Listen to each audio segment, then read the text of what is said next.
ಮೀಸಲಾತಿ ವಿಚಾರಕ್ಕೆ ಸಂಬಂಧಿಸಿದಂತೆ ಬೆಂಗಳೂರಿನ ಫ್ರೀಡಂ ಪಾರ್ಕ್ನಲ್ಲಿ ನಡೆದ ಪ್ರತಿಭಟನೆಯಲ್ಲಿ ಕೆಲ ಹೋರಾಟಗಾರರನ್ನ ಪೊಲೀಸ್ ಬಂಧಿಸಿದ್ದು, ಇದಕ್ಕೆ ತೀವ್ರ ಖಂಡನೆ ವ್ಯಕ್ತವಾಗಿದೆ.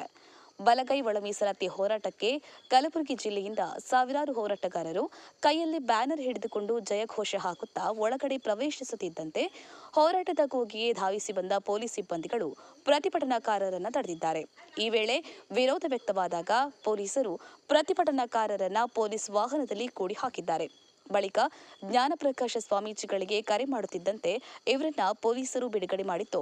ಆದರೂ ಪೊಲೀಸರ ನಡೆಗೆ ಕಲಬುರಗಿ ಜಿಲ್ಲಾ ಹೋರಾಟಗಾರರು ತೀವ್ರ ಖಂಡನೆ ವ್ಯಕ್ತಪಡಿಸಿದ್ದಾರೆ.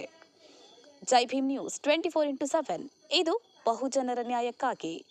ಇವತ್ತು ಬೆಂಗಳೂರಿನ ಸ್ವತಂತ್ರ ಉದ್ಯಾನವನದಲ್ಲಿ ನಡೀತಕ್ಕಂತ ಒಳ ಮೀಸಲಾತಿ ಹೋರಾಟಕ್ಕೆ ಕರ್ನಾಟಕ ರಾಜ್ಯದ ವಿವಿಧ ಜಿಲ್ಲೆಗಳಿಂದ, ಪ್ರತಿಯೊಂದು ತಾಲೂಕಿನಿಂದ, ಪ್ರತಿಯೊಂದು ಗ್ರಾಮಗಳಿಂದ ಆಗಮಿಸಿ ಈ ಒಂದು ಹೋರಾಟಕ್ಕೆ ಬೆಂಬಲವನ್ನ ಸೂಚಿಸತಕ್ಕಂತ ಸಂದರ್ಭದಲ್ಲಿ ಕಲಬುರಗಿ ಜಿಲ್ಲೆಯ ಚಿಂಚೋಳಿ ತಾಲೂಕಿನಿಂದ ಅನೇಕ ನೂರಾರು ಸಾವಿರಾರು ಭೀಮಾಭಿಮಾನಿಗಳು ಈ ಒಂದು ಹೋರಾಟಕ್ಕೆ ಬರುವಂತ ಸಂದರ್ಭದಲ್ಲಿ ಈ ಒಂದು ಉದ್ಯಾನವನದಲ್ಲಿ ಒಳಗಡೆ ಪ್ರವೇಶ ಮಾಡುತ್ತಿರುವಂತಹ ಸಂದರ್ಭದಲ್ಲಿ ಬ್ಯಾನರ್ ಹಿಡ್ಕೊಂಡು ಜಯಘೋಷ ಹಾಕಿ ಹೋಗುವಂತ ಸಂದರ್ಭದಲ್ಲಿ ತಕ್ಷಣನೇ ಬಂದಿರತಕ್ಕಂತ ಪೊಲೀಸರು ಕೆಲವರಿಗೆ ಏನು ಹಿಡ್ಕೊಂಡು ಹೋಗಿ ಒಂದು ರೂಮಿನ ಕೂಡಿಸಿದಾಗ ರೊಚ್ಚಿಗೆದ್ದು ನಾವೆಲ್ಲ ಯಾಕೆ ಕೂಡಿಸ್ತೀರಿ, ನಾವು ಈ ಒಂದು ಹೋರಾಟದಲ್ಲಿ ಭಾಗವಹಿಸ್ಲಕ್ ಬಂದೀವಿ ಅಂತೇಳಿ ಪತ್ರಿಕಾ ಮಾಧ್ಯಮದವರಿಗೆ ಫೋನಿನ ಮೂಲಕ ಹೇಳುವಾಗ, ಹಾಗೂ ಈ ಒಂದು ಹೋರಾಟದ ಮುಖಂಡತ್ವವನ್ನು ವಹಿಸಿರುವಂತಹ ಜ್ಞಾನಪ್ರಕಾಶ್ ಸ್ವಾಮೀಜಿ ಅವರಿಗೆ ದೂರವಾಣಿ ಕರೆ ಮೂಲಕ ಮಾತನಾಡುವಂತ ಸಂದರ್ಭದಲ್ಲಿ ಆಲಿಸಿಕೊಂಡ ಪೊಲೀಸ್ ಇಲಾಖೆಯವರು ತಕ್ಷಣ ಬಂದು ನಮಗೆ ಸದ್ದಿಲ್ದಂಗ ಬಿಡುಗಡೆ ಮಾಡಿದಾರ.